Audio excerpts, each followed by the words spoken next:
Hey YouTube, I'm XX the Panzer XX, and as I said last time, I was going to make an Axis and Allies miniatures review about my assault force. The reason I'm doing this is for people who don't really know a lot about strategy, so they could see an example and maybe pick up on their own little strategies or whatever.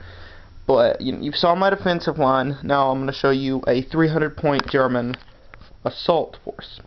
Okay, and here's my thing on this. The map is spread out long ways. The other one was like that. I got these ones set up like this for the assault force. Okay. We have down here, we have the infantry assault force. Now this is the same army as my defense force, so I don't have to really review any more pieces, except for two. I got two new pieces in this one that I had actually gotten with my booster pack opening. You saw that vid. Anyway, here's the left flank is going to be an infantry assault. And obviously, this is going to change, once you see how the other opponent's got it set up, but this is a basic idea, really. In my infantry force, I have basically all my infantry. I have Kar 98s and Panzerfausts, along with the Wehrmacht Oberleutnant leading the attack, and I do have one Panzer III for armor support. It's basically going to support the infantry. And because we don't have a lot of armor support, I got set up on these hills my support team. I got all the heavy anti-tank units on this side because this side isn't going to have a lot of armor support with just a Panzer III. I got the 88, which has an extended range of 20, and the Pak 40, which has an extended range of 10. So it can shoot up into the enemy territory. The enemy's obviously going to have another 2 maps set on the other side, but you can still shoot pretty far into it. And then for infantry support, I got my new unit stationed on that hill, the mortar. Actually, I think he's facing backwards. Yeah, it doesn't really matter. It just and I got an MG42. Facing that way. So they have a little bit of infantry support. He has extended range 16, that's why I put him farther back like the the 88mm. And the MG42, while it shoots farther than most infantry, it still has the standard 8 range, so I put him up close. We go to the left flank. This is where my armor support's going to come from. The armored attack. Got my Panzer IV Alstef 2 and my Martyr 3. I don't use my Martyr a lot. It's a good unit. It's just it's 17 points and it has a defense of 3.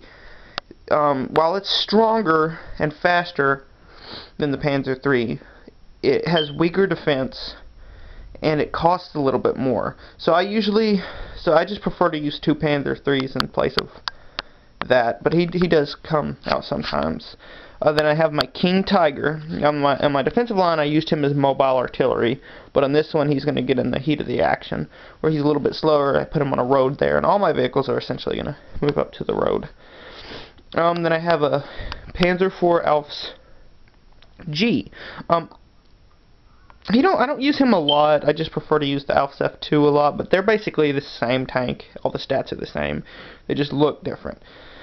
And then I have attacking a flank 2 more Panzer IIIs. I said, that I like to have Panzer IIIs to attack flanks or support infantry or support armor. And they're going to attack the flank. My armored force is going to attack up in the middle left. And while my infantry force with armor support and artillery support is going to attack on this flank. Then on this side, I don't have a lot of support. I have 2 heals, basically. I have, in the center, I have my Nebelwerfer 42 and another mortar. I ordered 2. They have extended range 16. The Nebelwerfer, however, has a standard range, but there's some infantry support in case there's a bunch of infantry in the town. I could shake them up. And then on this side I have an MG42 and a Pak 38. So there's only one anti-tank gun on this side. Then it has standard range of 8. But where I have all this heavy armor, I wouldn't need much anti-tank capabilities as I would on this side, whereas I only have one Panzer III. Instead, I concentrated more infantry support over here. I mean, I have a decent amount of infantry support over here because infantry need infantry support as well, but I needed some over here too in case there's more infantry than tanks. Yeah, I don't know how they're going to set out their line, but this is just a basic formation. You know, it's obviously I'm probably going to alter it if according to my opponent's structure. But basically the basic idea is on this flank, Panzer is going to move up slow with the infantry. You know, he's not going to go too far ahead. He's going to move up with them. On this flank, my tanks are going to move at medium speed. It's medium because I don't want them to get too far ahead of my other attack. So, but they don't have to go so slow because of the infantry. Sorry, the phone's ringing. Hold on, let me take care of that.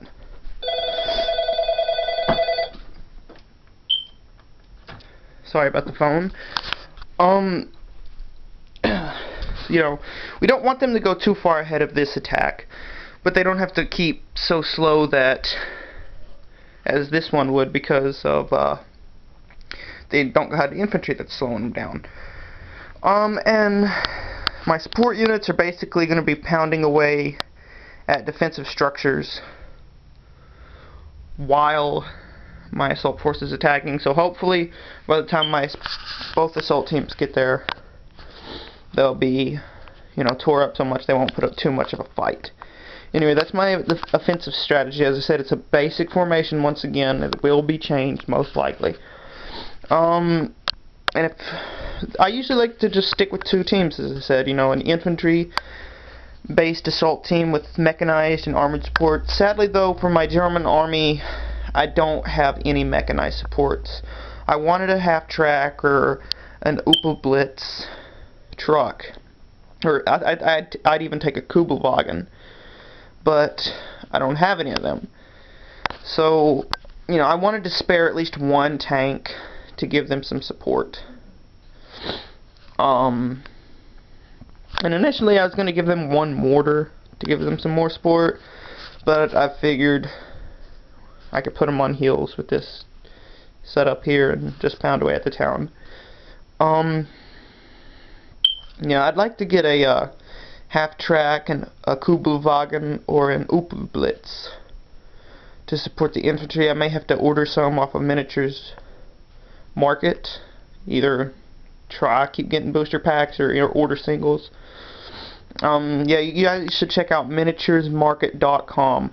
You can find the Axis and Allies miniatures on there, as well as some other miniatures if you're into it. And you can order singles or booster packs. While the singles are a little bit more expensive, you know, I think like a Tiger is $9.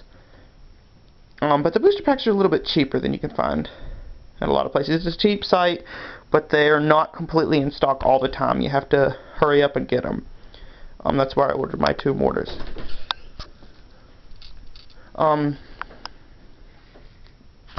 Till next time, XX Panzer XX out.